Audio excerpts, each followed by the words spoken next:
क्या होता अगर डीमन स्लेयर कॉर्प को एक और फ्लेम शीरा मिल जाता। मैं बात कर रहा हूँ सेंजुरो रेंगोकू की, जो कि क्योजिरो का छोटा भाई है, जिसे हमने सीजन 2 की फर्स्ट एपिसोड में देखा था। लेकिन ये बात तुमने भी कहीं न कहीं नोट की होगी कि आखिर क्यों डीमन स्लेयर वालों ने इस जैसे कैरेक्टर को फजूल में ही जाने दिया। फ्लेम ब्रीथिंग का यूज कर सकता था वो, लेकिन यहाँ पे सोचो अगर ये डीमन स्लेयर कॉर्प को ज्वाइन करके हशीरा बन जाता तो आकाजा से रेंगोकू की मौत का बदला तो इसने ले ही लेना था, जिससे रेंगोकू की रूह को भी सुकून मिलता और हमें भी। तो अब मैं तुम्हें बताऊंगा कि सेंजुरो को लेके स्टोरी में कौन कौन सी चेंजिंग्स आएंगी। So if you want to know, let's start. तो सबसे पहले सेंजुरो डीमन स्लेयर कॉर्प को ज्वाइन करता है रेंगोकू के हशीरा बनने के बाद। अब कॉर्प को ज्वाइन करने के बाद सेंजुरो की ट्रेनिंग होगी। तुम्हारे दिमाग में इसकी ट्रेनिंग इसका बड़ा भाई रेंगोकू करने वाला है, लेकिन तुम बिल्कुल गलत हो। इसकी ट्रेनिंग द स्नेक शीरा ओबनाई इगरो करने वाला है। तो अब तुम यही सोच रहे हो कि स्नेक शीरा इसकी ट्रेनिंग क्यों करेगा। तो बात यह है कि बचपन में जिस तरह ओबनाई को इनके फादर शिंजुरो ने प्रोटेक्ट किया था और उसकी देखभाल की थी, उसी तरह ओबनाई भी सेंजुरो की ट्रेनिंग और उसकी देखभाल करने वाला है। और ऐसा ही कुछ एनिमे में हो चुका है। सान में जब हशीरा बन चुका था तो उस वक्त उसने अपने छोटे भाई गेंजा की ट्रेनिंग नहीं की थी, उसकी ट्रेनिंग ग्यूमी ने की थी। हाँ, मुझे पता है इसका रीजन कुछ और ही था, लेकिन कुछ रिलेटेबल है उस टॉपिक से।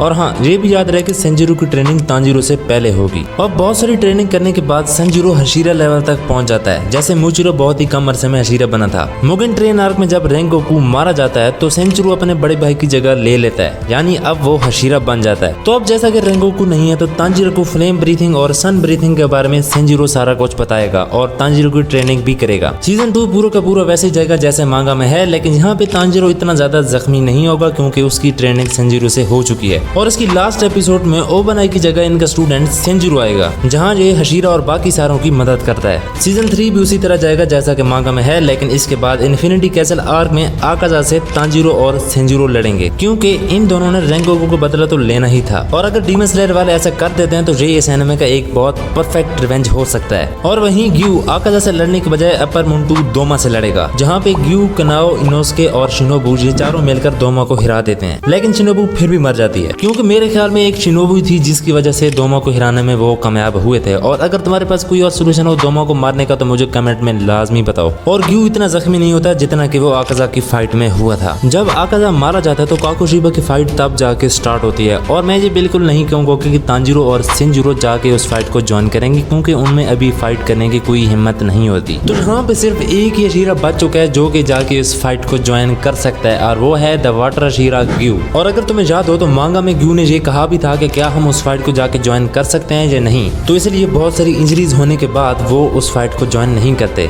तो काकुशिबा की फाइट में अब ग्यू भी एंट्री ले लेता है। तो अब जब 4 हशीराज काकुशिबा से लड़ेंगे तो वहाँ पे किसी के मरने के चांसेस बहुत कम होंगे। मेरा मतलब मुचिरो और गेंजा शायद वहाँ पे ना मरे। तो फाइनली अब सारे हशीराज मुजान से फाइट करेंगे, लेकिन जहाँ पे भी कुछ हशीराज मारे जाते हैं। और जो हशीराज इस फाइट में मरते हैं वो हैं कानारोजी मित्सुरी, मुचिरो और सेंजुरो। और बाकी सारा कुछ वैसे ही चलता है जैसा कि मांगा में हो चुका है। तांजिरो डीमन किंग बन जाता है और फिर ठीक हो जाता है और फिर स्टोरी एंड। तो ये थी मेरी थ्योरी सेंजुरो के ऊपर, और अगर इसमें कोई चीज गलत हो गई हो तो मुझे कमेंट सेक्शन में लाजमी बता देना। वीडियो छोटी थी लेकिन इस पे मेहनत बहुत ज्यादा हुई है, तो इसलिए सब्सक्राइब और लाइक लाजमी करना। तो अगली वीडियो में डीमन स्लेयर की ऐसी 6 मिस्टेक पे बना रहा हूँ जो कि तुमने बिल्कुल नोटिस नहीं की होगी, तो इसलिए लाजमी चेकआउट करना। Bye bye.